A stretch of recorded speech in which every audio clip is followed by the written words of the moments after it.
Hey folks, welcome back to the Shuffle Squad YouTube channel. I'm Cyrus Davis, and today we're going to be playing some Hisuian Zoroark VSTAR. On Monday we played some Dragapult Xatu, which went pretty well. I think we went maybe like 9-3. On last Friday we played some Palkia, which didn't go quite as well. We had some pretty unlucky games, some tough matchups. And I think, I'm not enjoying Palkia as much as I was hoping I would going into the format. It's definitely leaving a little bit to be desired still. So today we're playing a Hisuian Zoroark VSTAR. This deck has a lot of potential now. It's gained some new cards from Stellar Crown, mostly Terapagos and Area Zero. Both cards, obviously Terapagos enables the Area Zero to work, and then of course can do a lot of damage to a double Turbo Energy, which is already the energy that Hisuian Zoroark VSTAR wants to use to attack with. So here we'll just open Terapagos. But then, of course, boosting our bench, Hisuian Zoroark does 50 damage for every damage counter, every one of our Pokemon that has damage counters on it, So the more bench Pokemon that we can have, the more space that we have to get Pokemon with damage counters on them. So it's a lot of synergy there. And so far the deck has felt pretty solid for me. It definitely can struggle against some of these other aggressive decks that can attack on the first turn, like Miraidon and Raging Bolt. But against stuff like Charizard and Dragapult, it's a pretty easy one-shotting against those decks. This is kind of an awkward spot. I don't really want to get rid of the Prime Catcher. But I do feel like I don't have enough of a setup yet to, not use the Ultra Ball here. I want to get either the Rotom or the Hisuian Zoroark V, and I think I'm going to go for the Rotom here. Since I'm playing against Miraidon, I should be able to just one-shot them with Terapagos next turn if I can get full bench. So I'm just going to go for the Rotom and set up these Dodrios for next turn. So let's grab double Doduo and Dodrio. Now, of course, we could get one-shot. If we do, that's going to be tough. But honestly, against Miraidon, we're already on a huge disadvantage if we get one shot anyways. So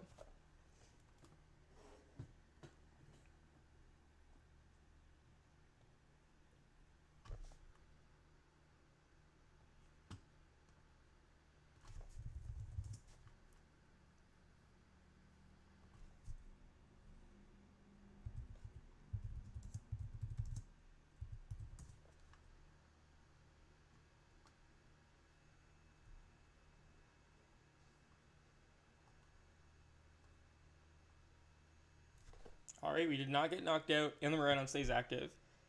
So this is great. Opponent clearly doesn't have a lot going on. We can just research, then draw a couple more cards with Dodrio. Area Zero Underpaths. So we have 3 more basics here. We need the full bench. So let's use Zooming Draw before we use the Nest Balls to try to find another basic Pokemon. So obviously using the Nest Ball first will decrease our odds of finding basic Pokemon off of Zooming Draw. Okay, we did not find one yet. So let's just Trekking Shoes. Don't need that. Darn. No Pokemon here. Okay, so I'll go Zoroark, Nest Ball, get out the other Terapagos.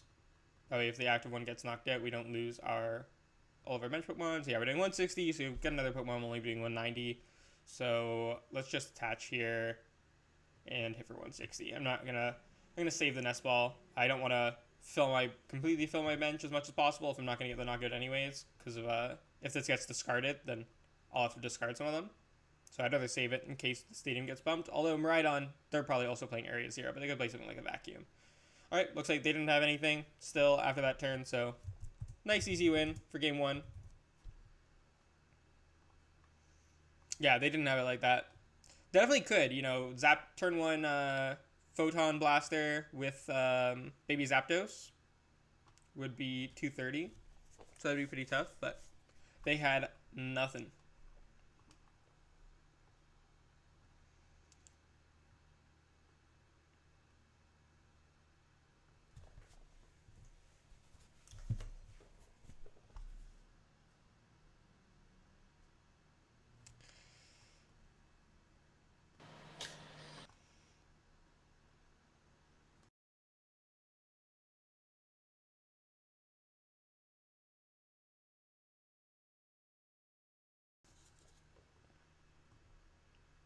There we go. We're back. Conceive my lovely purple face.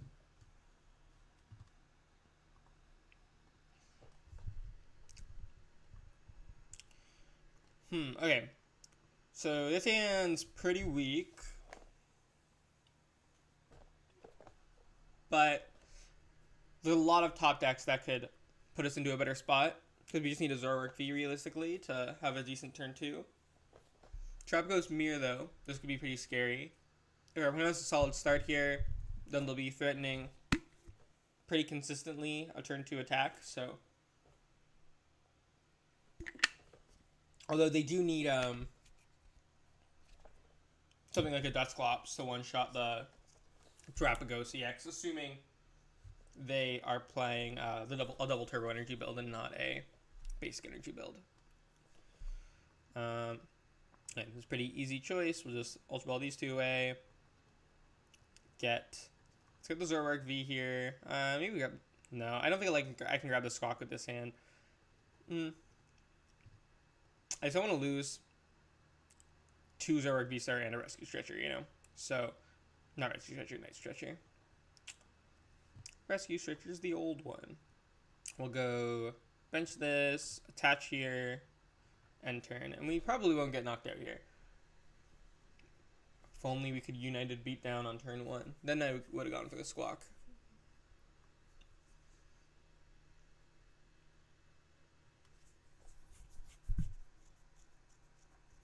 Oh, DT comes down here for them. Fezandipiti.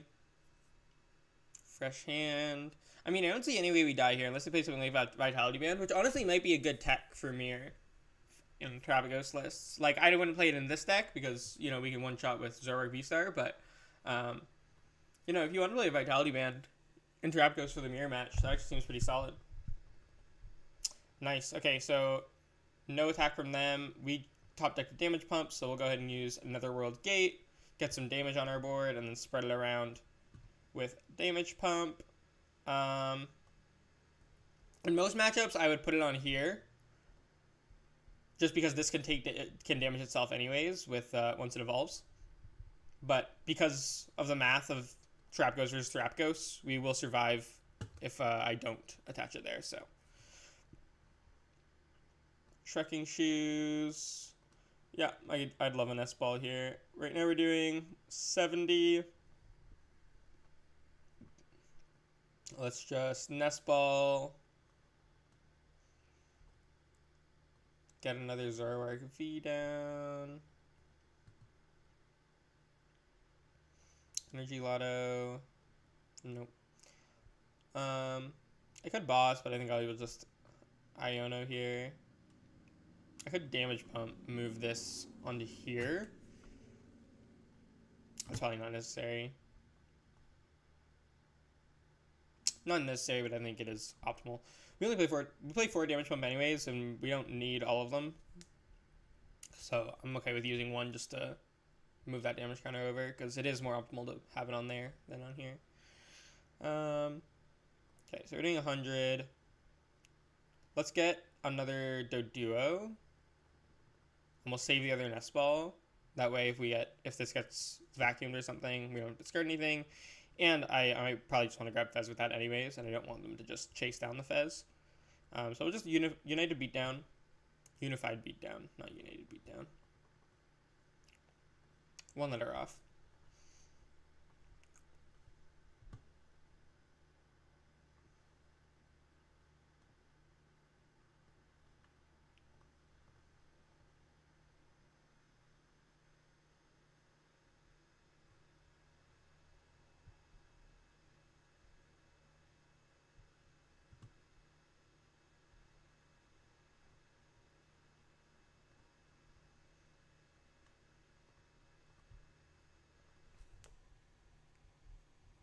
They get the flip, got their Pidgeot out.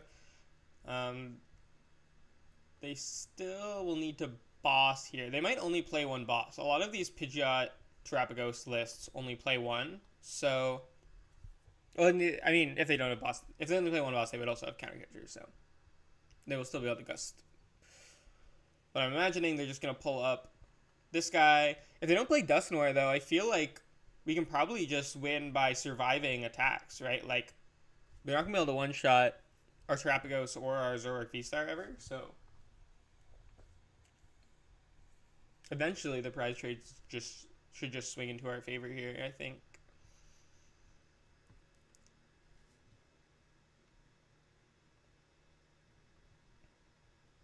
Let's bring up Zoroark.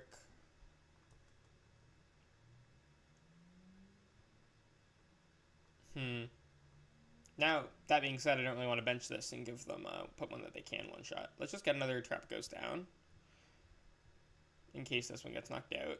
And then Iono to our opponent to a low hand size. We really need to hit double Turbo Energy, though. So maybe I should grab... I have 3 Ultra Ball and another Nest Ball left. So, like, worst case scenario, if I don't find DT, I can probably find a way to get the Fez out anyways. So I'm just going to put it to the bottom and try to find DT without using it first. And we got punished pretty hard there.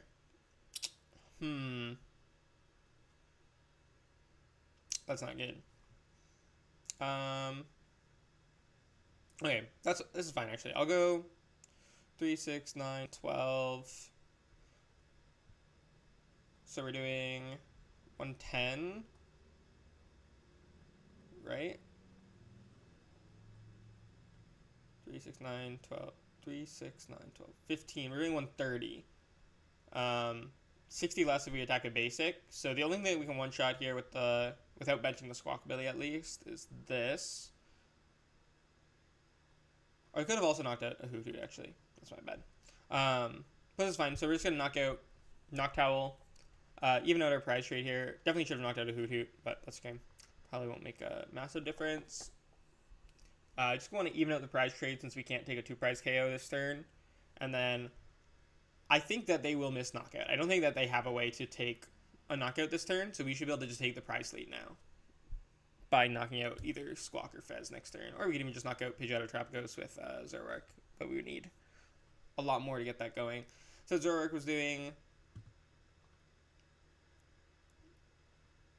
I mean, right now it's doing 100 with... these two.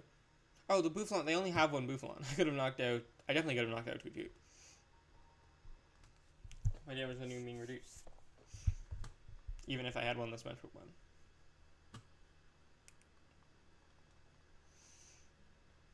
That was silly. See what they knocked out for. Prime Catcher, Nest Ball. Yeah, I don't see any way for them to actually take a knockout this turn. So I feel like we should be able to clean up our last 4 prize cards on these guys, but maybe I'm wrong. Maybe they play something to take the knockout here. Iono, that's kind of annoying. Our hand was really good for next turn. We still need a way to get more Pokemon damage, though. Okay, this is pretty awkward now. 40 damage to this Terapagos. Let's Ultra Ball away these two. I think this is our only way to draw cards, right? Yeah. And then I'll get us another damage counter at least. Hopefully we draw something decent off of this, because this is really going to make it or break it here.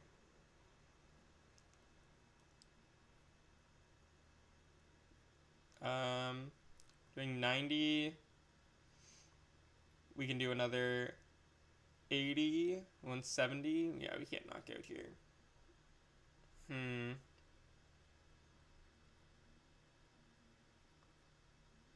Okay, I guess we're just gonna have to 2-shot this. I'm not gonna bother with the damage pump. Maybe I should. I just don't really want to put the Terapagos in range, so you know what? Let's Nest Ball for another non-2-prize Pokemon, and then we'll try to just 2-shot this. This puts us in a really bad spot, but there's not a whole lot of options for us here.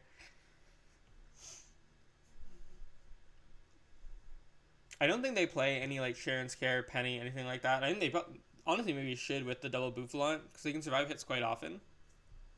But maybe it's just not worth it. If they survive a hit, they probably already have enough of a prize lead at that point that they don't need to bother like healing.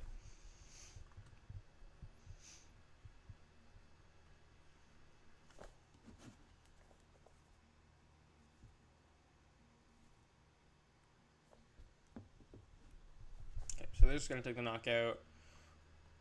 Okay, so we can get the return knockout here, nice and easy. But we do lose the Blood Moon, so that's not great. Lotto, sure.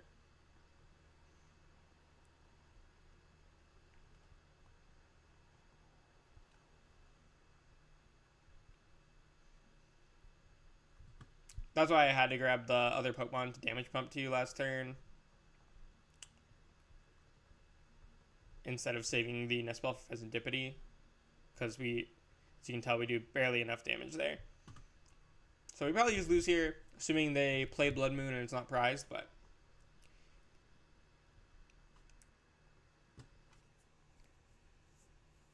we will see. They also need a Jet Energy if they play that, or any non-double turbo energy. Okay, that's not a Blood Moon, so either slow rolling us, so they actually don't have it here. Oh, Duskull finally comes down, so they did have some way to try to get one-shots.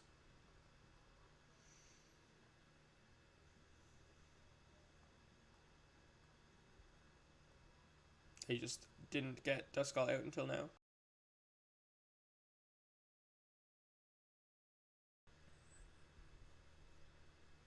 Okay, are they just gonna two-shot us again here? Maybe. I mean, our hand's still not great either way, but we definitely are in a better spot if that's all they're doing. Which it appears to be the case. Let's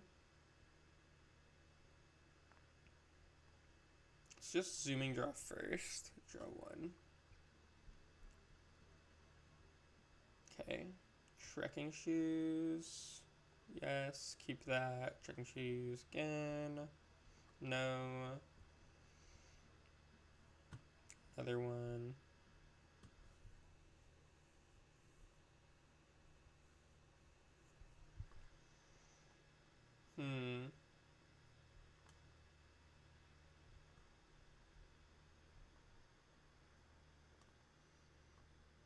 I want to bench this. Retreat. Boss this and just force them to retreat. Because if they get a quick search for boss, if they even have another boss, they might only play one, and they're already on Prime Catcher as well. So, this might make it so that I can survive here. Oh, wait, Dusclops too. Actually, I could have... No, if I damage pump, I can only reduce this down to 170, right? So yeah, I would still be... Oh no, I could have survived a Dusclops, but I still wouldn't be able to survive a Dusknoir.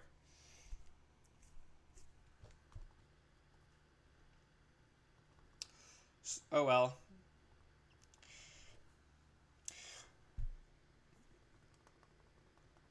Bouffalant actually makes that matchup really, really hard. If they don't play Bouffalant, I have to imagine it's pretty solid for us, but that felt really hard with the Bouffalant. We struggle against a lot of the basic two-pricer decks like Raging Bolt and Miraidon, and like Turbo Roaring Moon mostly. But against something like Terapagos, I actually think we're pretty well positioned, just because they don't have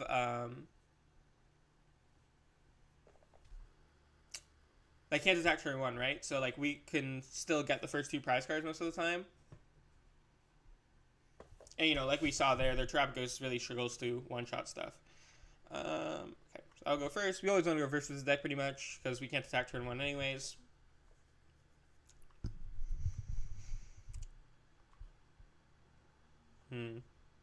Let's start with the Terapagos. Typically our best starter, just because it's going to be the easiest thing to attack with on turn two.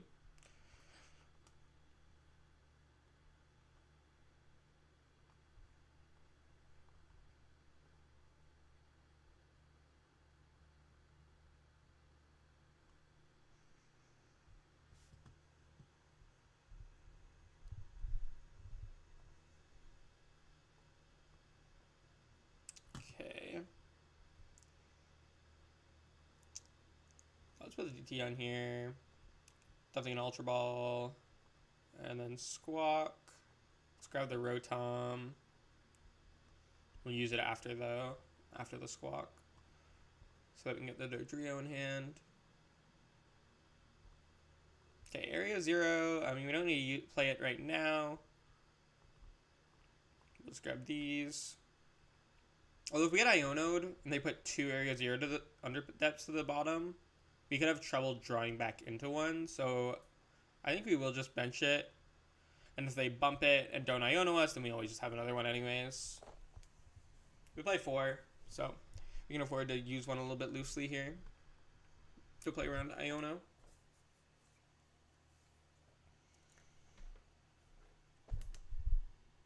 Change the color on my lights here.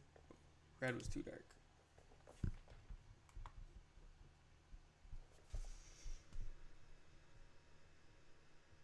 Hi, is NTV and Charizard playable without Prime Catcher? Yeah. I mean, definitely. You just you want to bench the NT turn 1, attach to it, and then your opponent usually will take a knockout, and then you can respond with an NTV, usually on Teal Mask, because the matchup that's for is like for the Regidrago matchup mostly. We'll go Dodrio. Just boss. Zooming draw.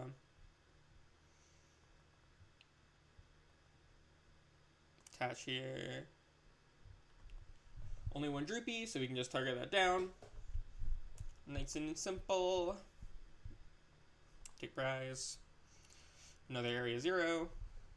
So definitely glad I put that into play. I mean, we didn't get Iono'd anyway, so we wouldn't have gotten punished. But especially with an Area 0 prize, definitely feels like it'd be tough to draw back into after an Iono. And we had no idea what our opponent was playing at that point, right? So.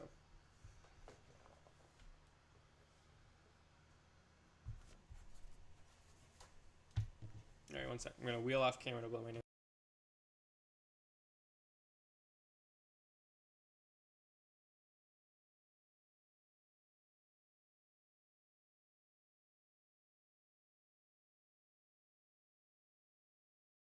Unmute. You guys don't want to watch me blow my nose.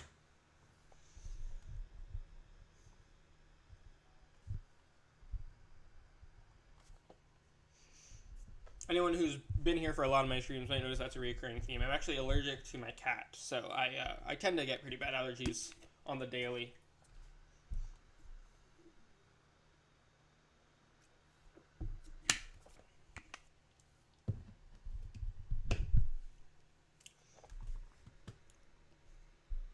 But I love her, nonetheless. It's worth it.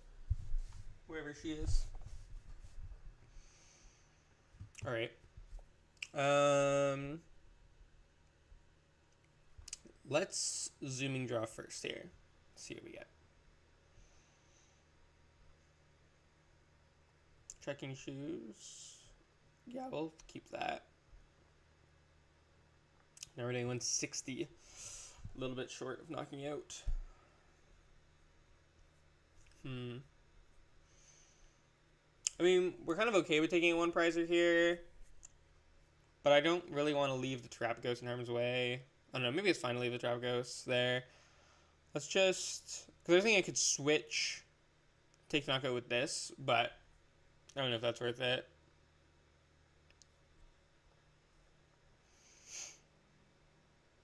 That seems solid, actually. We'll just do it. We'll do that. Let's use the damage pump. I'm going to move it there. So let's move both. If I can draw Zoroark VSTAR, then I'm fine with the damage counter on there. And we have a pretty good chance of finding one here. So let's just do it. I just don't want to miss out on those damage counters. No Zoroark VSTAR. It's unfortunate, but we can get another Zoroark V down here to feel a little bit safer.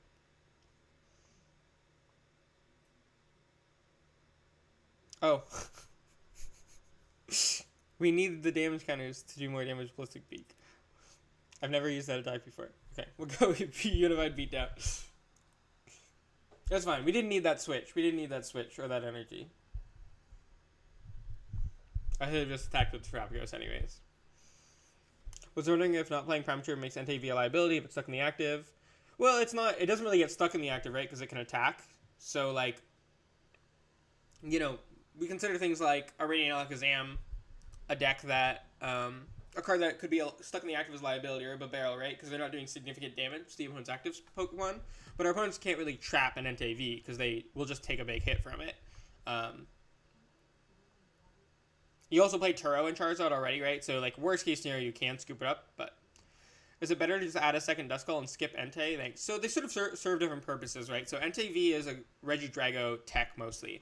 My current list doesn't play Entei, but it does make your Regidrago matchup better, whereas the Dusknoir line has some uses into Regidrago for sure, but because of Phantom Dive, it's not that strong in Regidrago.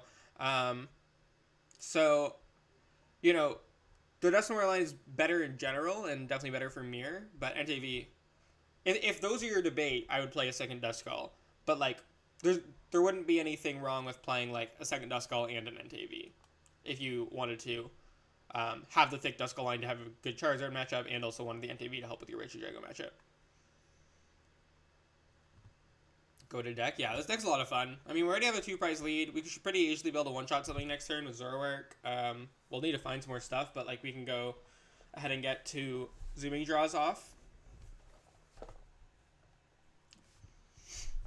And so then we will be doing at least, well, they're probably not going to take a knockout either, right? So, this is the Rotom. Choose 3 to discard. Squawk.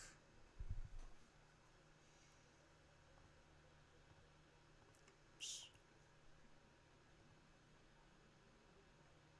I think that makes the most sense. They can't, I guess they could knock this out with Alakazam, which would be pretty scary. The Counter Catcher. And then move a damage counter with Alakazam. But it looks like it's just going to be Phantom Dive here. Alright, so after this Phantom Dive, we will have 4 damaged Pokemon. We just need a couple more, like after zooming draws as well. But we do need to find Area 0. But we have both Research and Phantom Star here. So our odds are pretty good. Ooh, the Gengar is huge. Let's just Ultra Ball that away. Almost just want to get another Gengar. No, we'll guarantee the Zoroark, just in case we miss somehow. We won't get to use Flip the script here. A little sad, but we'll just Research. Do I want to zooming draw first to try to hit Area 0? I think so.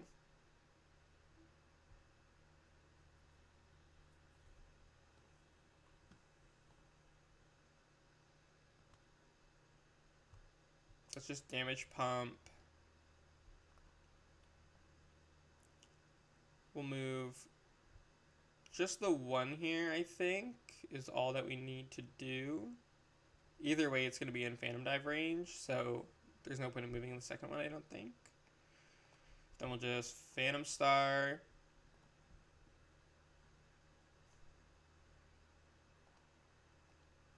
So 5, 10, 15, 20, 25. 5, 10, 15, 20, 25, 230. Okay, we should have it here. Let's switch.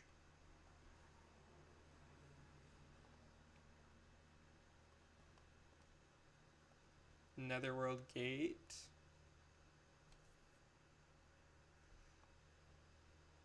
I think we have the second Gengar. We don't have it here.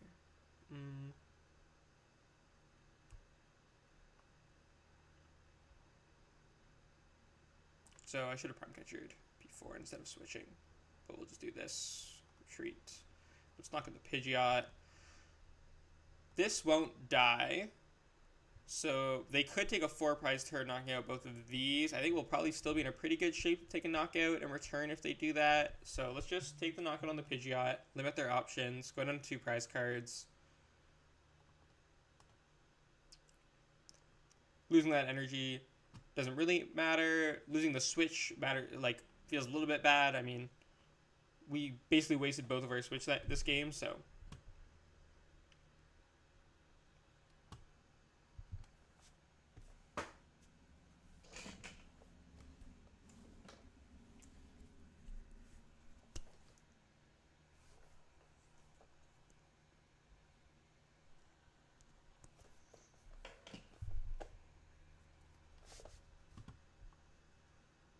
Second Dragon Ball gets set up.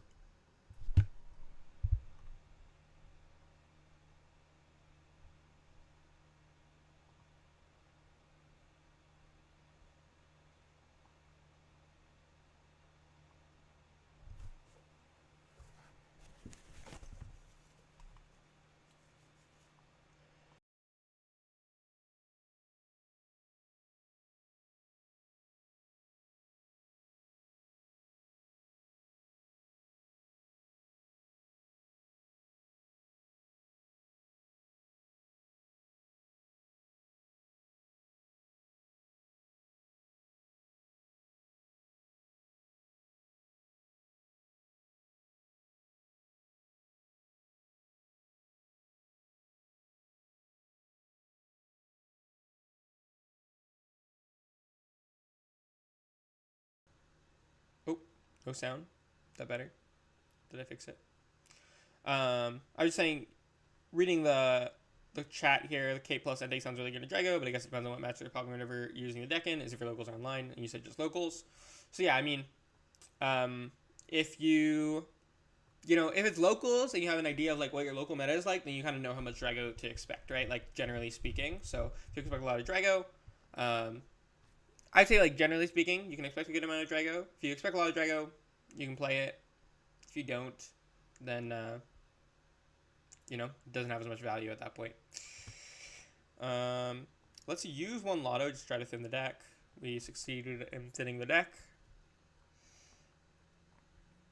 So let's Lotto again then. Okay. Let's bench Terapagos. We do have... Let's thin the deck some more. Get this.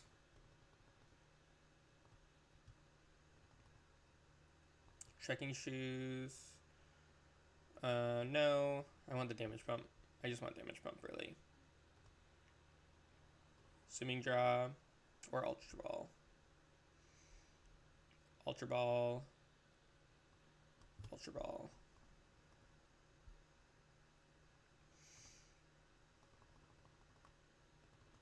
Take this.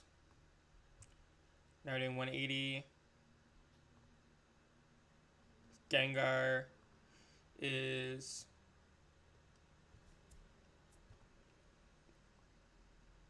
I think we might be short here. We have to get the other Gengar in the discard, I think, which only is possible if we can Trekking Shoes into it, so... And we need Damage Pump as well. I mean, we don't lose if we miss here. We're Ionoing our opponent to 2, so they could also not find it here. Okay. This needs to be Gengar. No. We need that big Gengar, and then we need to draw Damage Pump off the next card. But there's the Gengar now. 180. We might as well boost our damage up here. Get the Netherworld Gate.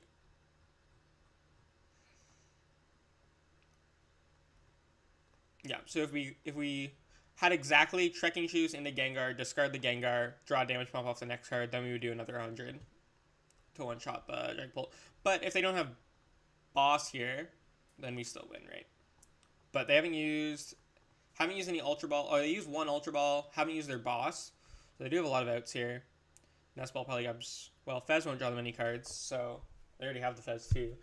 So I don't know if they can win here. Nope, just so retreat. I mean, they're going to knock out our Dodrio, though, so we're not going to be able to win next turn either. We're going to be in the same boat as they are this turn. A lot of Drago. I'll pick Entei then. I lose deck. I think it feels great to play. Really hoping it can carve out a spot, but it feels a little hostile out there for it right now. Yeah, for sure. I mean, Raging Bolt especially, I think, is the toughest matchup for the deck, just because they'll almost always get the first 2 prize cards. We can't really limit our bench to just 1 prizers like a lot of other decks can, so... Those decks tend to have better strats into Raging Bolt. But we're never... Not only can we not limit our bench to just 1 prizers, but we also can't get a turn 1 attack, so we don't have that going for us either in the matchup. Which makes it pretty tough. You know, like something like Miraidon, they can't really get a board full of just 1 prizers against Raging Bolt. But if they go second, they can still just get a turn 1 attack anyways. 230 right now. Just thinking here. It's possible, right? Oh no, Because we have our Trekking Shoes would be the only way to get a discard here. So I don't think it is possible. Can we put these both out of... No, we can't stop them from taking a prize either. Let's just draw the last 2 cards and see. But I don't believe there's a route here. We just sort of run out of steam without getting this last Gengar in the discard pile. Yeah. The most we can do is 280. So sad.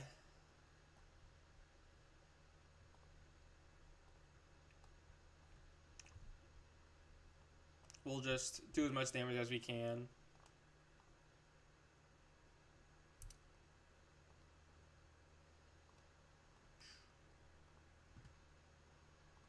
Give it a little down thumb. I wanted to give like a sad face, but I didn't. None of these seem like a sad face. I didn't want to give an angry face. I'm not angry.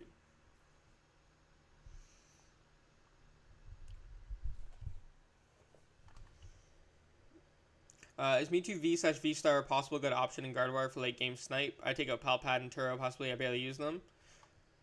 No, I wouldn't say so. Turo is pretty essential to the deck. I wouldn't play PAL Pad though. I'd rather just play a second Turo than a PAL Pad, if anything. If you scroll by the other expressions up, there are more. There's a sad one. I didn't know that. Shows how much I like to use live. That's crazy. Thank you for the info. Now I can sad emoji on my opponents. Yeah, I think Turo is pretty good. I mean, if you're playing, and you already have Screamtail for late game snipe, right? And you don't really want to bench a MEW because that gives your opponent 2 prize. Gardevoir is sort of based around the idea of like preventing your opponent from dealing with all of your 2 prize dealing with all of your 1 prize Pokemon. So Turo is great. Yeah, it's pretty essential in a lot of matchups, honestly.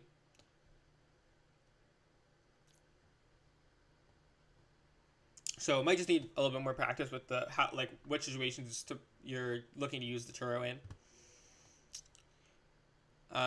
Because let's say you're playing against Charizard, right? And you're gonna go, your opponent's at 2 prize cards. You can use your Gardevoir EX, Psychic Embrace a bunch of energy onto your attacker, and then Turo your Gardevoir EX so that you don't have a 2 prize Pokemon on board from the knockout.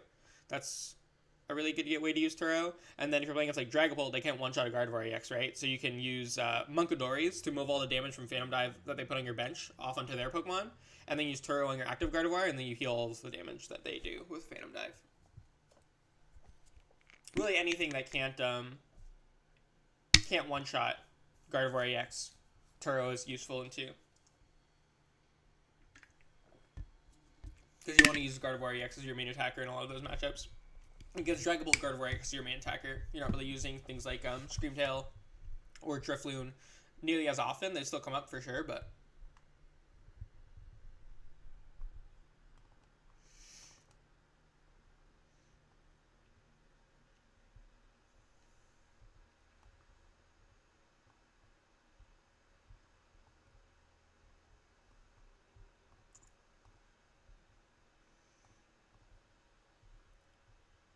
Get another Gengar out here. Probably can just win the game here. I believe that is game already. No. I think we need one more, right? 5, yeah. That's 20, 180. Okay, so let's evolve. Post-op. Second damage pump is game, though.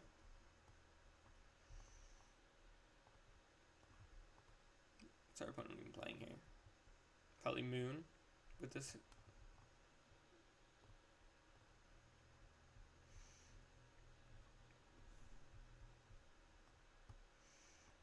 don't even need to use Phantom Star, but we could if we needed to do anything else.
Turo, my beloved. Yeah, I don't necessarily love the Turo, like, gameplay of Gardevoir. Like, not my favorite way to play the deck. I definitely miss pre-rotation Gardevoir, but it definitely, you know, it's fun at times. It's definitely very complex, very thought-provoking. Just not, I don't know.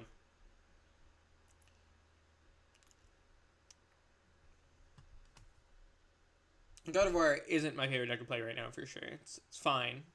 I don't dislike playing it, but... Shining Arcana Guardian was so strong. Yeah, I miss her.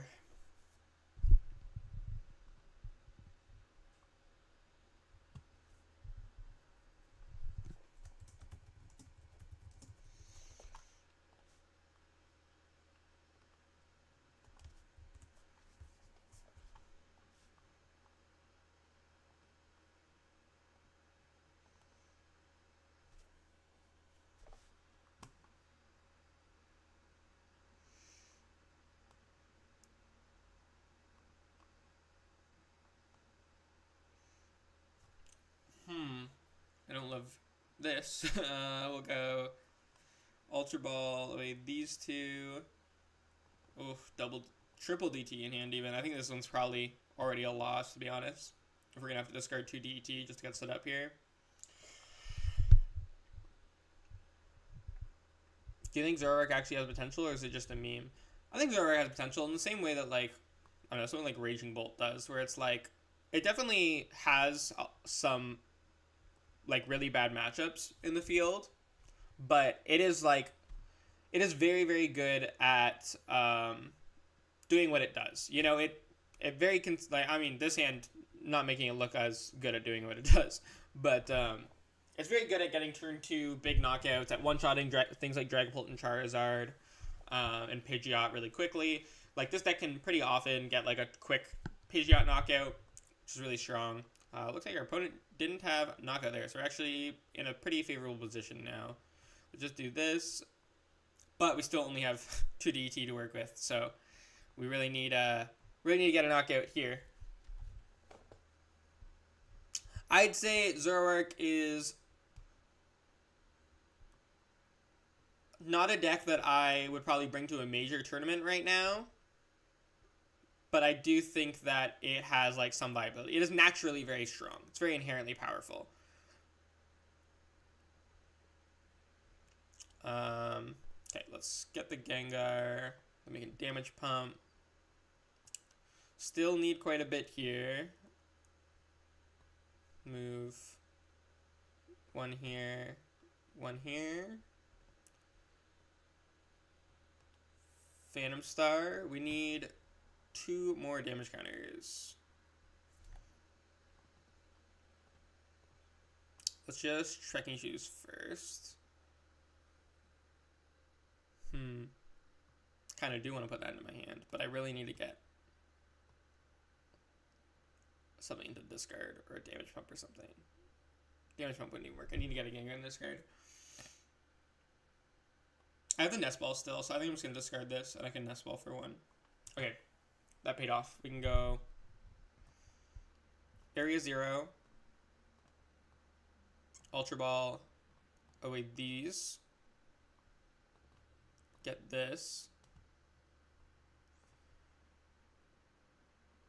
and we have to get Dodrio here, and I think we do need to use the Nest Ball to get another Zoroark VSTAR.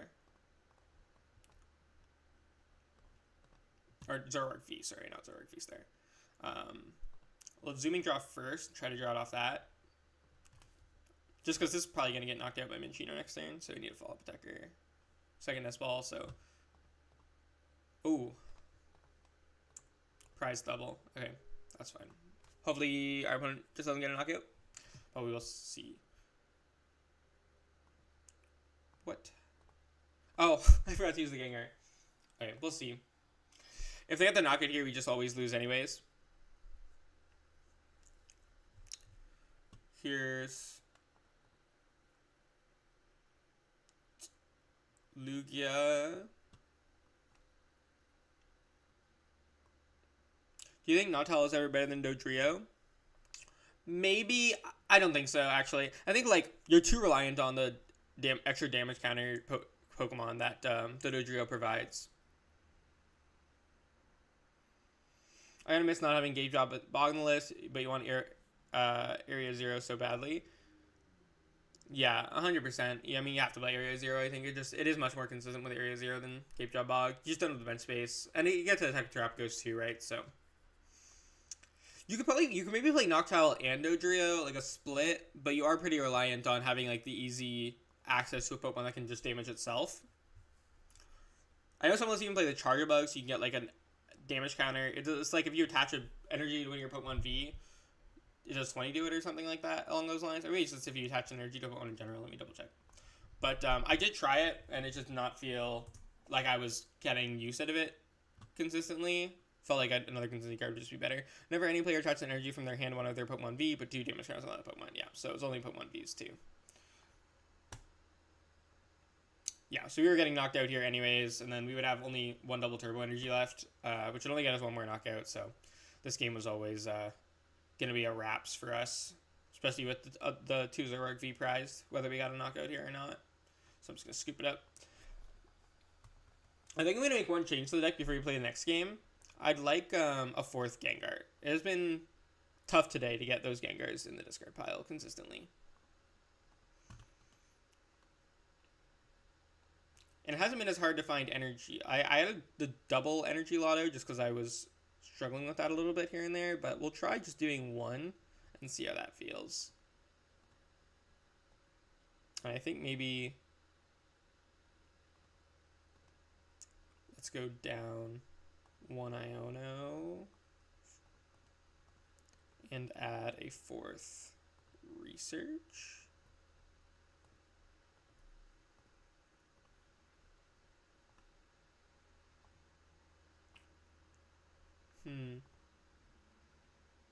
I kind of want another way to discard cards, you know? So I could make this like a Psychic Energy instead of the Luminous, and then play like a Vessel.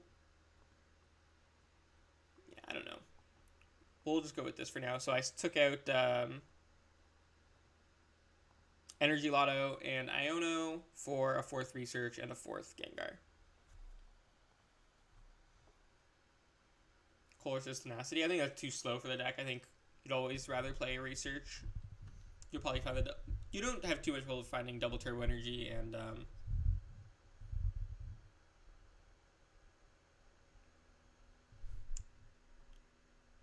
Area Zero.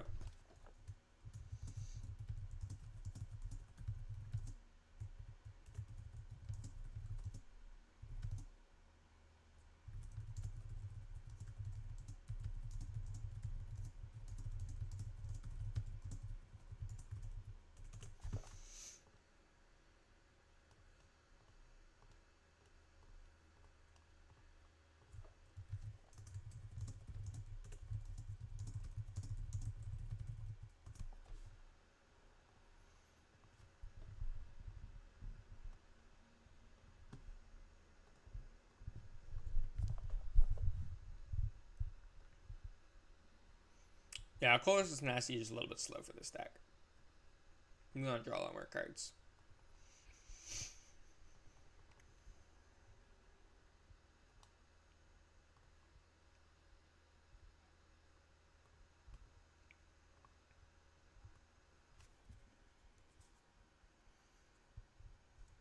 Just going to double check that we're getting on time here. I have some coaching after this.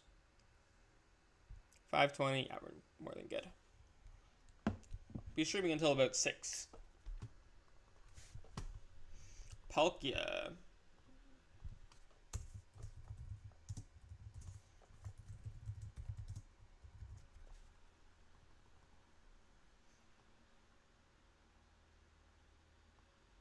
Terapagos, okay, solid opening hand.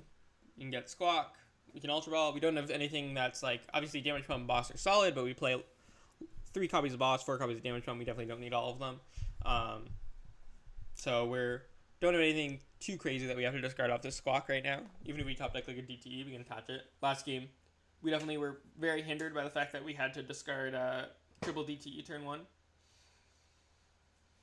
Duskull start. Going second with the deck definitely doesn't feel great. Will you be bringing Palkia V-Star back? I did a stream with it on Friday. I probably won't do another stream with it anytime soon. I try not to double up. It's not a deck that I'm testing as actively now. It was like one of the first decks I wanted to play with in the new set, just because, you know, I love Palkia.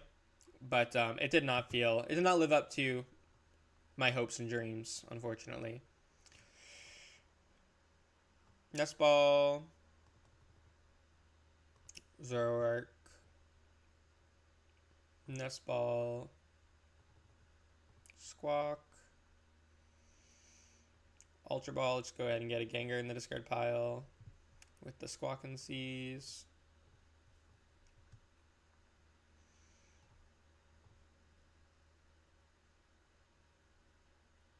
Okay, no to Rotom. A little sad. I was hoping maybe draw Rotom there, but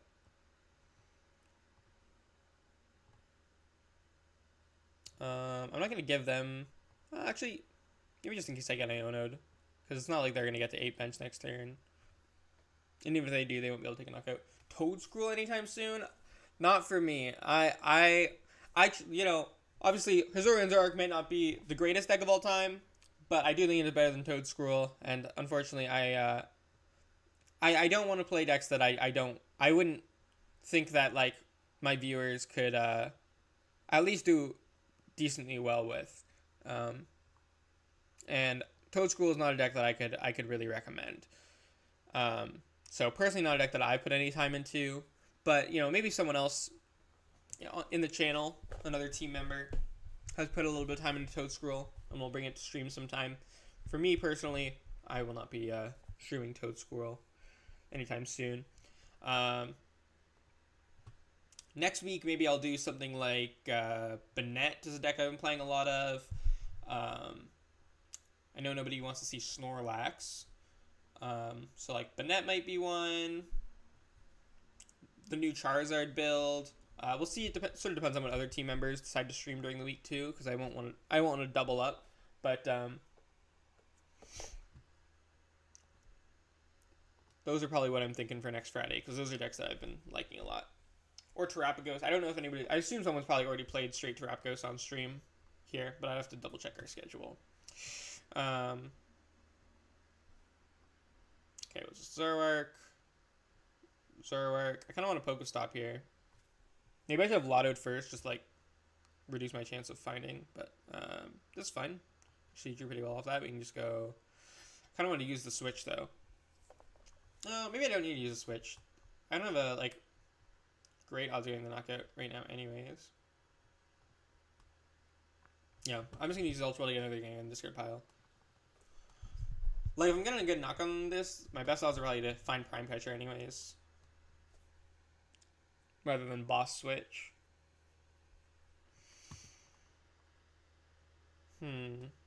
Still have Research. So, let's bench this. Bench this. Use one Gengar to get used to this Damage Pump. Do I have anything I want a Night Stretcher for? No. Just Damage Pump.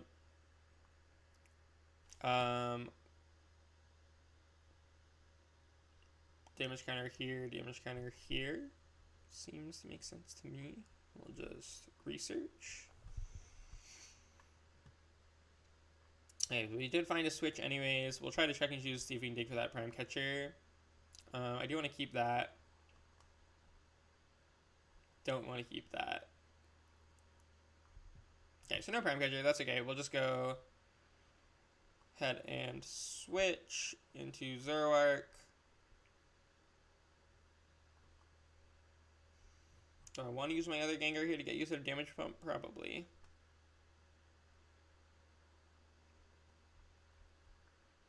Damage Pump. One here. One here.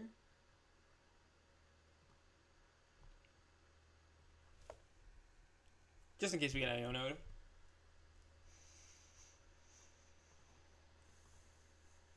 Okay, take one prize. Double Turbo Energy is a nice find.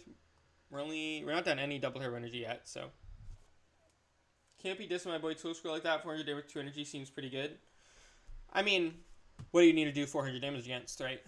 Nothing has that much HP anyways. Guess a Hero's Cape, I mean, doesn't even one-shot a Hero's Cape like Dragapult. You already hit Charizard for weakness anyways, so you don't think, so like, you know, it's cool they can do 400 damage with 2 energy, but at a certain point you don't need to do any more than any more damage, right? Lots of decks can one-shot Charizard, which is like the highest HP Pokemon in the format. So if we're talking like just a Pokemon that can do big damage, really the highest amount of damage it needs to be able to do is 330, and lots of decks, other decks in the format that can do that. It's really what else.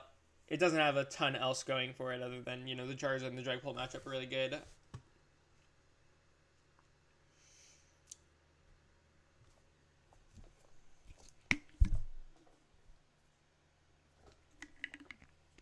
It's fun, for sure. Like, it's a cool concept.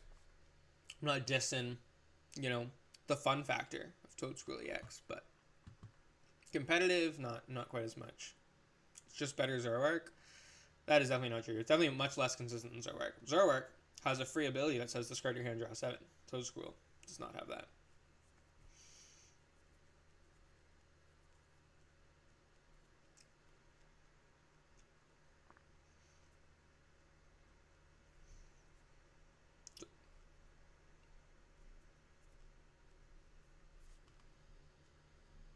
And you have to play like what, like probably like 10 plus energy. I don't know how many energy Toedscool lists are playing, but you have to play a lot of energy. This deck only has to play 4. That's a lot of deck space save that you can use for other cards, like the heavy research count.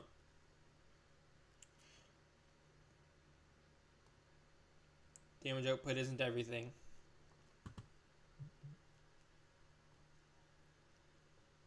Not that I think Zoroark is a tier 1 deck either. But I do think it's definitely better than Toedscool. Yeah, but Toedscool is also Sableye and Dragapult. Yeah, I mean, Sableye's not really relevant right now. This deck also has a pretty good Dragapult matchup, so I definitely like, it's cool. You know, you're allowed to like it and play it if you want to. But, you know, if someone, I'm not gonna, you know, tell people I think a deck is good that I don't think is good.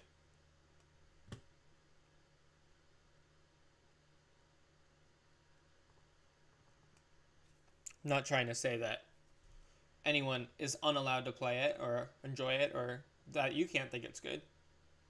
I just don't, and I try to be pretty honest about my Pokemon takes. I want to give my honest opinion. Toedscool play for Worlds 2025. I'll see you there. You can beat me round 1 with Toedscool and make me eat my words.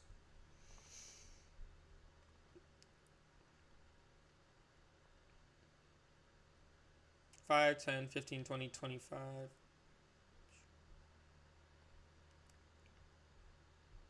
Okay, let's try to just get the knockout on this because that's pretty much just game winning. Now we're doing 230. We just need one more. I'll be in Singer, so can't, unfortunately. Darn. Well, you could still, I mean, if you you know, even Singers, if you like won Worlds with Toedscool, that'd still be I'd still accept that as proving me wrong. If you top 8 of Worlds even with Toedscool, even if it's in Singers, I would still say that proves it's, I mean, you know, I maybe don't hold Singer results in super high regard. Just it obviously it's just not quite as competitive as Masters, but I would say a top 8 at Singers is still good enough that I'd be like, okay, you got me. The deck is pretty solid.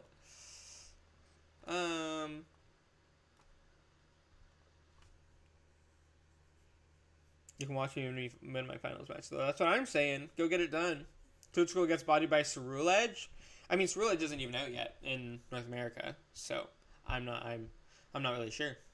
I typically don't look at think about decks too much until they're at least like about to release. Missing the knockout here is pretty tough, but it looks like my opponent might not have a lot going on anyways. They've already used their Star Portal. They have 3 energy in play, 3 in the discard pile, which means they have 1 left at most usually. Usually you're only playing like 7. Already down a Night Stretcher. So they might even just struggle to find another energy here.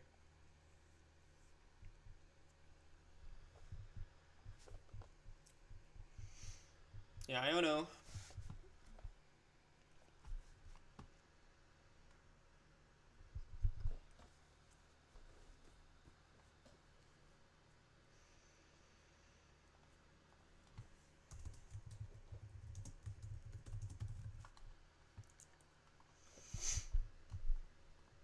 Mew. Okay, they did find the Night Stretcher, so they will knock us out here. But it could be pretty tough for them to set up another attacker after this. Although they won't even necessarily need to set up another attacker, they just need a Dusknoir this for the last two prize cards.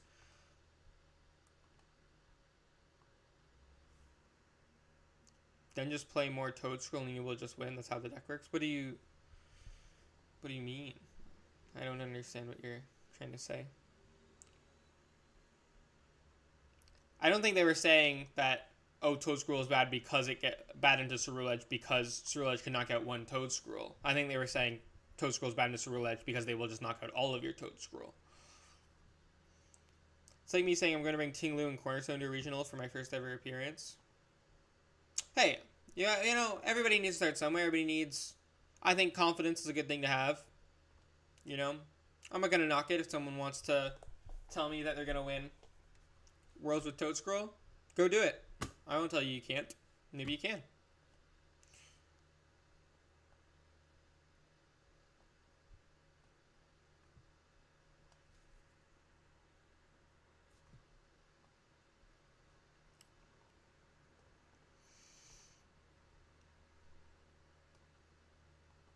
Okay, so we are, I mean, we do lose the Dusknoir here, but nothing we can do to play around it this turn, so no point in drawing more cards. We'll just take the knockout, see if our opponent has it.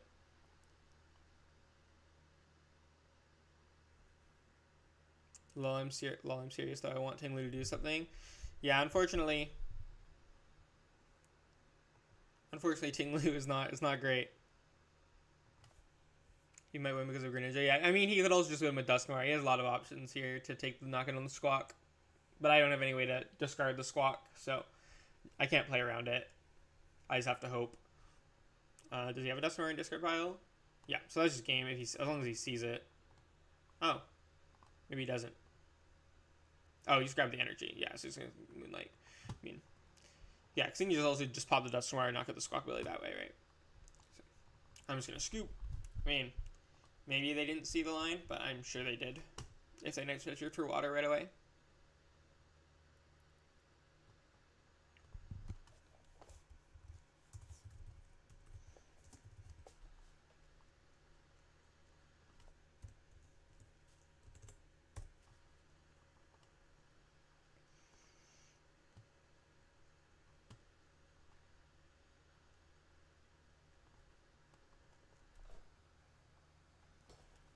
Yeah, only thing I could have really done to give myself a better chance that turn would have been if I found Iono, but they still have MEW EX too, so.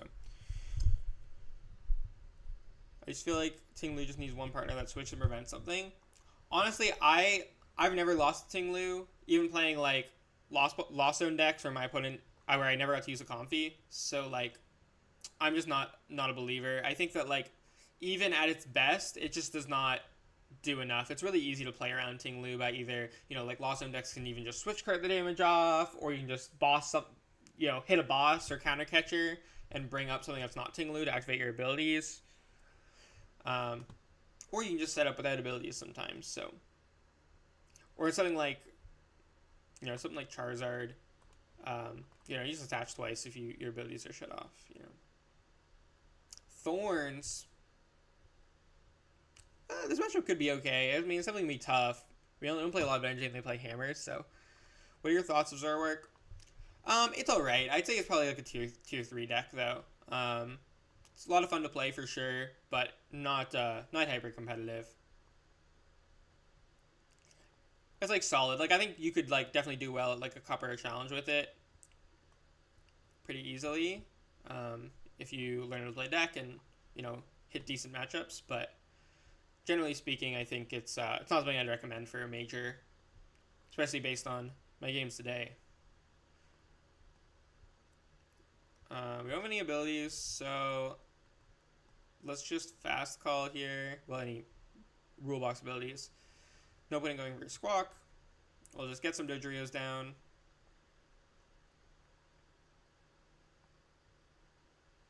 Pass. They'll probably knock this out, and then that'll free up a bench spot for the Terapagos.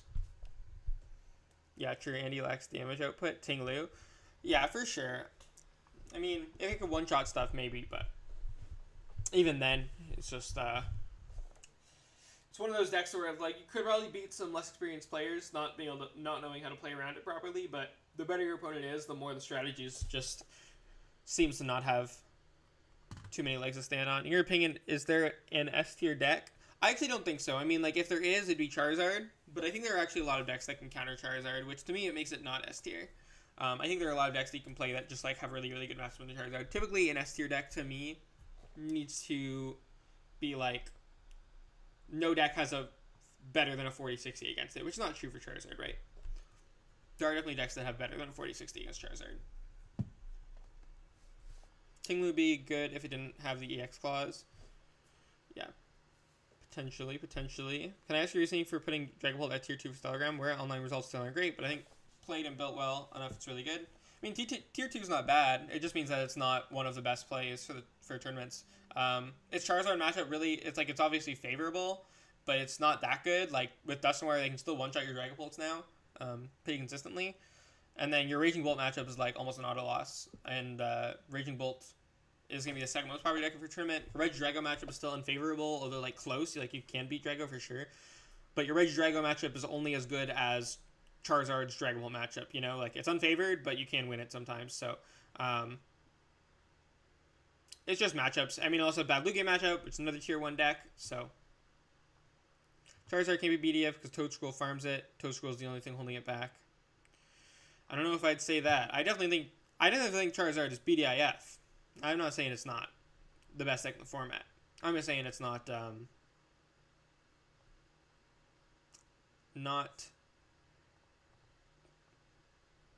sec, let me play this out quick.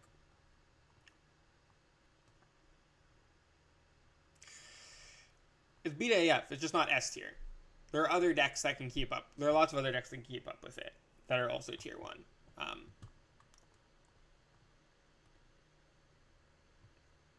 I meant S tier, my bad. All good. I just had a funny thought. What if Tinglu is supposed to be a quad deck like Iron Thorns? Well, then you don't have any way to put the damage counters on.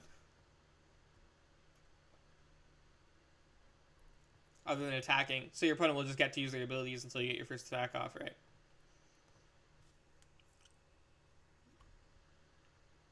But yeah, Charizard, I mean, I wouldn't say Toadscroll's the thing holding it back. But to be on a more serious note, you know, Snorlax, Iron Thorns, Regidrago all have fine Charizard matchup. Lugia has a good Charizard matchup.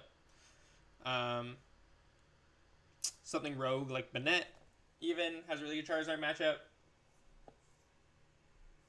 Pidgeot Control, Dragapult, also favored in Charizard, right? So just a lot of decks that have good Charizard matchups. So if the deck has that many matchups that are not super favorable, then can't really be S tier in my opinion. It's definitely a cut above the rest, though. It is like definitely BDIF for sure. Zard can beat Thorns with Clone. It can, but it's still unfavorable, right? And then you have to tech for Thorns, so. Yeah, I think with the counter, just scratching my head. Like, yes, Zard can beat Thorns, but, I mean, it's still a bad matchup, even if you can improve the matchup. I don't really want to get citied. Let's put this into play. 130 right now. So even if I have a boss, I'm not going to knock it anyways. We'll zooming draw. Damage Pump would get me a knockout here, though. Zooming draw again. Already down 2. Luminous Energy. Alright, we'll just attach this here. And do 130. They may not avoid the active.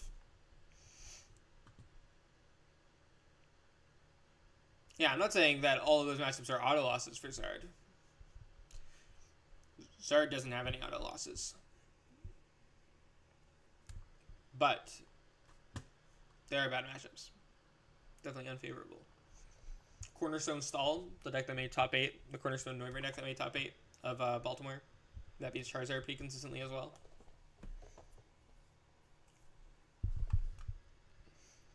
God of War can be built to have a favorable Charizard matchup if you play like double Flutter Mane, double Devo TM, and go try to just Devo all their stuff 2 times. Board wipe them. We have lost a Dodrio. I repeat, we have lost a Dodrio. Let's do this. Get the Terapagos to boost our bench size. Right now we're doing 80. We have 3 Gengars, right? Yeah, so 130, 180. Oh, no, that's 130 now. We were doing 80, not 180. 130, 180 now, and then 230 after the last Gengar. Yep, okay. Taking Curse, and we should be smooth sailing from here. Because they can't one-shot this. And both of these already damaged as well. Why not just play a Psychic over Luminous since you never need any of the other types? Let me look at my list and make sure that is true. I might agree with you if I...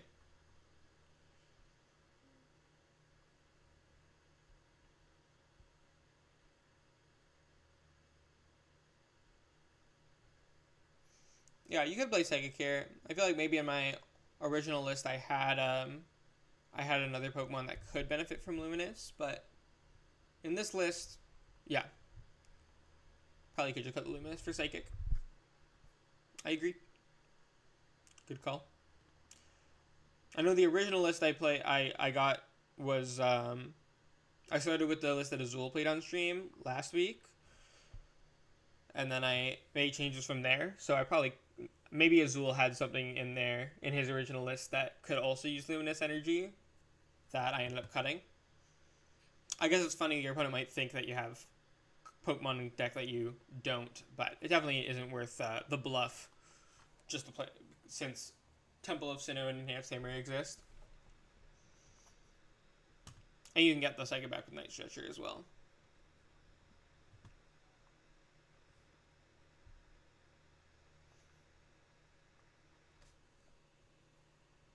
Luminous could be used by Radiant Charge or Bug. Yes, that was why the Luminous was in the list. Charger Bug is only special energy, but right.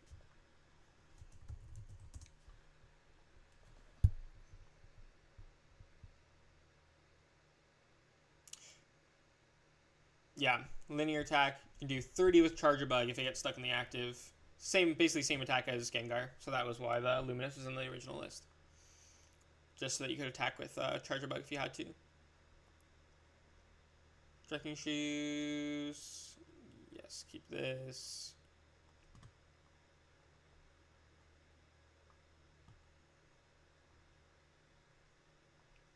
I didn't really want to Iono. I feel like my opponent's hand isn't that good. We'll just take a knockout.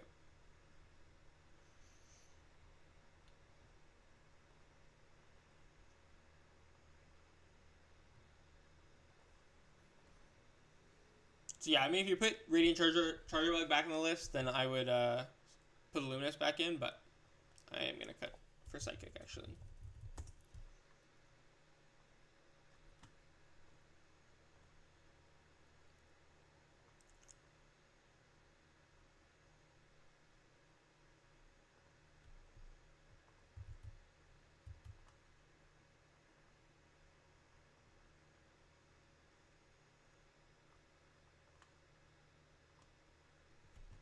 I mean, we most likely just win here. We'll see what our opponent does.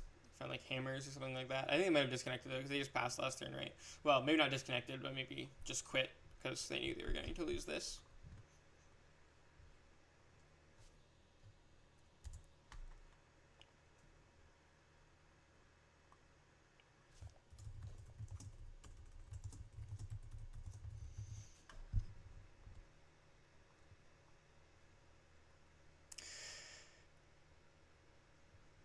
So I had Charizard, or not Charizard, Charjabug in the list originally, and it just was not good. Like, it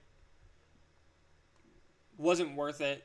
Just like, most of the time you want to attach your energy as soon as you draw them, and so you're not necessarily getting Charjabug out right away. There are better things to Nest Ball for early than Charjabug, like Fezandipiti, Terapagos, Doduo, Fan Rotom, more Zoroarks.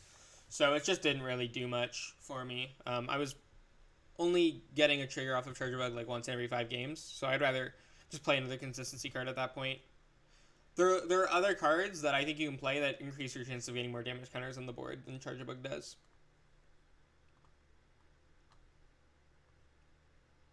I just won a match while watching you. My opponent went Snorlax Pass going first. I opened Radzam and went Lumineon for Crispin, turn 1 Donk. Pulled it to regular deck, confirmed. Donking with Alakazam is very funny, yeah.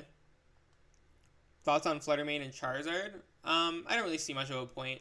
I don't think Thorn's really worth teching for, which would be the best reason to play Fluttermane. And I think Cologne just is more versatile than Fluttermane in a deck like Zard. I think Fluttermane is like better than Cologne as a Thorns counter in like Lugia, where you can just jet energy into the active. It's so much easier to find. But in a deck with Arven, canceling Cologne seems like the better counter to stuff that Fluttermane normally be good against. Let's just Shoes first. No, we're gonna Squawk, so we won't want to keep that. Hopefully, I mean, we haven't prize checked yet. We haven't gotten a deck search, so hopefully the Squawk is in deck. Yeah. Pidgey start means we're almost definitely safe from a turn 1 knockout, which is nice. Squawk and Seize.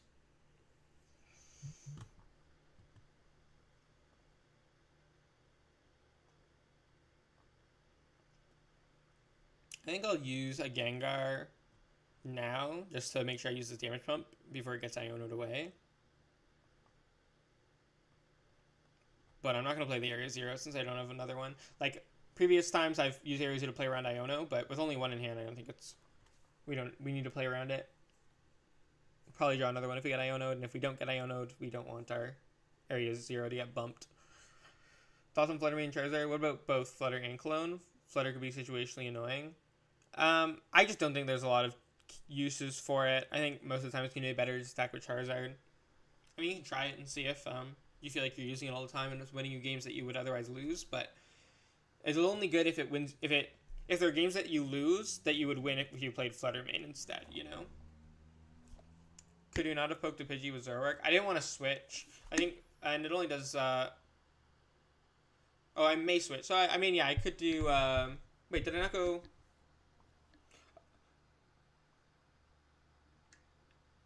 Did my opponent already take a turn? They just drew past.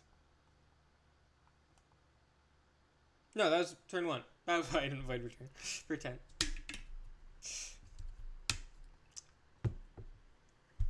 That was why. It was not an option.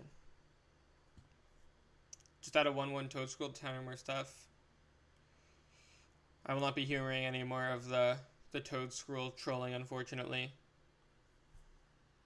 Not a fan of 1/1 Toadscroll, unfortunately. Seems pretty broken, though. So, I'm just playing... a little overpowered. Wouldn't feel fair to, play Toadscroll. Basically cheating at that point. That's just how good Toadscroll is. Boom. Boom, boom. Grab Zoroark. Flutter did help me versus Lost Box and Chien-Pao recently. Honestly, to me, those still aren't really arguments for Toadscroll because both of those decks are like dead. I mean, you might see someone ladder and stuff, but I would be very surprised to play against Lost Box or Chien-Pao in a tournament or at least a major tournament in the Stellar Crown format. They're just not super good right now. Trekking Shoes. Do that for next turn. Let's just attack.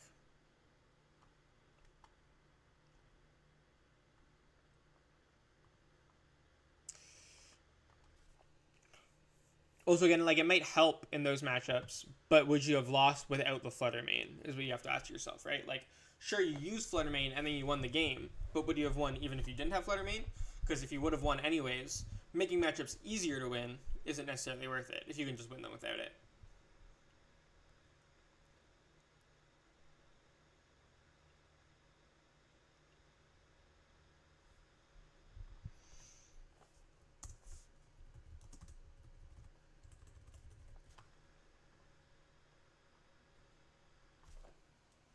But if you feel like it's winning you games that you would have otherwise lost, then, you know, that would be the argument for it, right? Does it win you games that you would otherwise lose?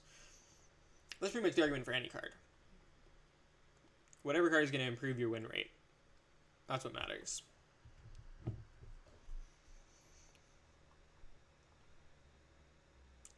If you feel like you win more games with Fluttermane in the deck than you do with a different card in the deck, like Entei or Second Duskull, I don't know if... I don't think you're the same person that was asking about how many to play of those earlier. Oh, no, you were, yeah. So, like, you were debating between Second Duskull and Entei. I think both of those cards would win you more games than the Fluttermane. So if you just cut the Fluttermane, then you can fit both Second Duskull and Entei, right?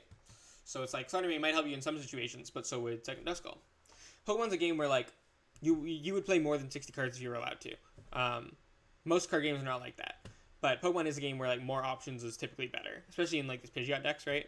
So, you know, Fluttermane might help you in some situations, but of all the cards that you could possibly play, is going to help you in, is it going to win you the most games?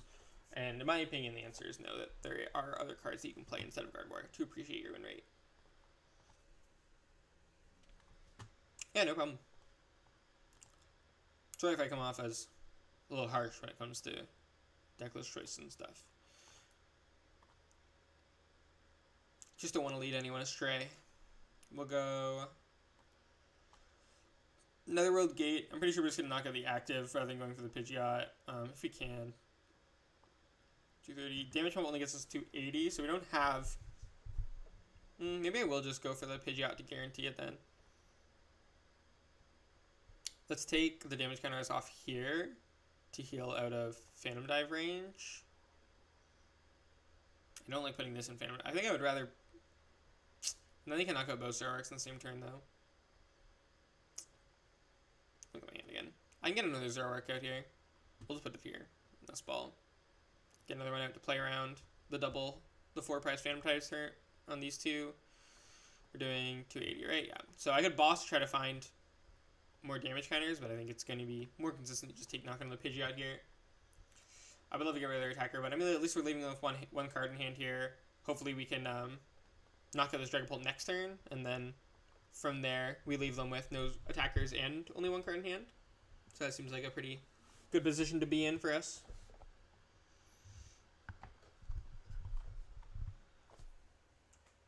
Darn. In that one card is probably the Iono. So it's fair enough.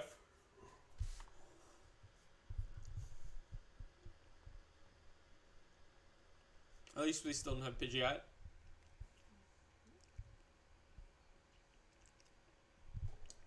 If they get back-to-back Phantom Dives here, we probably lose. So we're going to either take a knockout or hope that they miss off the Iono disruption.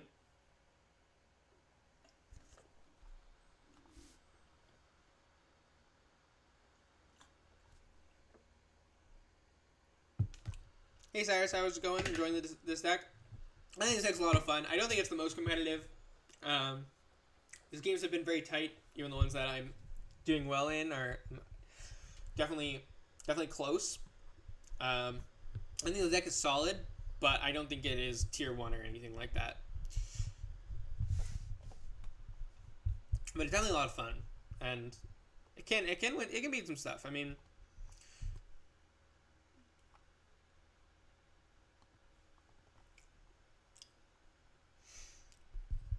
it's just not super well positioned, but it's as good as some other decks that people play all the time. So, okay, Phantom Dive, not going to take the knockout on the Zoroark VSTAR, which means we do have that as an attacker available.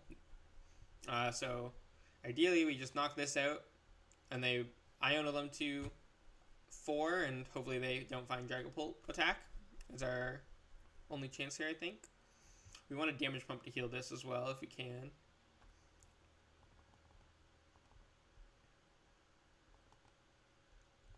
Evolve this. Against the Terapagos. Then just play Iono. 230 right now. We still need to hit something like a damage pump. Nice. We wanted to find damage pump here anyways to heal the Squawk. So just damage pump now. One here, one here.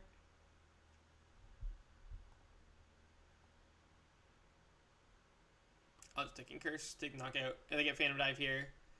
They need Phantom Dive and Alakazam to win.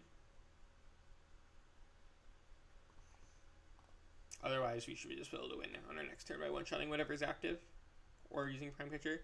Or we should just play for Dortmund. I'm preparing Bolt, but the complete absence of comeback lines is scary. Bolt's definitely very good though. I mean, if you're comfortable with it, I think it's a good play, even without having comeback potential. I mean, it has Briar now, so it can take like a 3-price turn. Or a 2-price turn on something like Radiant Charizard. You know, you can use Iono, you have a minimal comeback potential, and it's very consistent. I mean, the idea behind Bolt is that you shouldn't need to make comebacks, but I understand. I like playing decks with comeback potential for sure. Ooh. Someone just washed over me. We'll go, I'll send you a link for recommendations I posted a tier list yesterday, so you can look at that for some inspiration maybe. I'd probably pick something from tier 1, or at least Gardevoir and above, so tier 1 plus Snorlax and Gardevoir, I'd say are like the best decks in the format. Pidgeot Control is a decent play too. Iron Thorns and the Cornerstone Noivern deck can both be like decent meta calls, but in my opinion, a little bit too risky right now. Oh yeah, the only one didn't even save the Squawk, but just Phantom Dive us. Take for prize cards. Yeah, these have been tough. A lot of games where I feel like maybe this is like kind of what proves to me that the deck isn't hyper competitive, because like a lot of these games where it's not even that I drew poorly, it's just that there's not really anything I can do to play around it. I think that is going to be our last stream game for today. I kind of lost track of time. I did mention that I was probably going to be wrapping up stream around 6 because I've got to do some coaching soon. So thank you everyone for watching. I hope you enjoyed seeing the deck in action.